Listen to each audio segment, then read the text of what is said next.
চাচা আপনারা তো সবাই সবজি চাষ করেন তাই না? জি।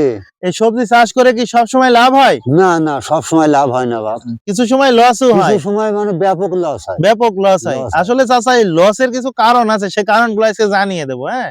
দেখুন এখন কিন্তু ডিসেম্বর মাস চলছে।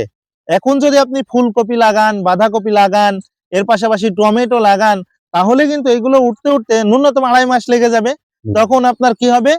ফেব্রুয়ারি মাসের শেষে মার্চ মাসের দিকে উঠবে। তখন কিন্তু ওই ৳৫ করেও কপি কেউ নেবে না চাচা। নেবে ওই না। মন কেমন টমেটো কিন্তু কেউ তুলতেও পারে না। এমনিতে দিয়ে দেবে, নাও কিন্তু নেবে না। এজন্য আপনাকে যেকোনো আবাদ করতে হলে আগাম করতে হবে। আগাম করলে সবচেয়ে ভালো দাম পাওয়া যাবে। ডিসেম্বর মাসে আইসা কিন্তু ফুলকপি, বাঁধাকপি, টমেটো এগুলো লাগানো যাবে না। এখন কি লাগাতে হবে?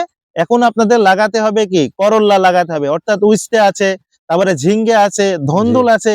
এইগুলো যদি আপনারা লাগান তাহলে কিন্তু এইগুলো কিন্তু সেই সময় আগাম উঠে পড়বে। আগামত। তাহলে কিন্তু এগুলোর দাম পাওয়া যাবে না? জি, জি। এইজন্য চাচা শিডিউল মেনে, আধুনিক কৃষি প্রযুক্তি মেনে আমরা যদি সবজি চাষ করি, আল্লাহর রহমতে আমাদের লস হওয়ার সম্ভাবনা খুবই কম। বুঝতে পেরেছেন চাচা?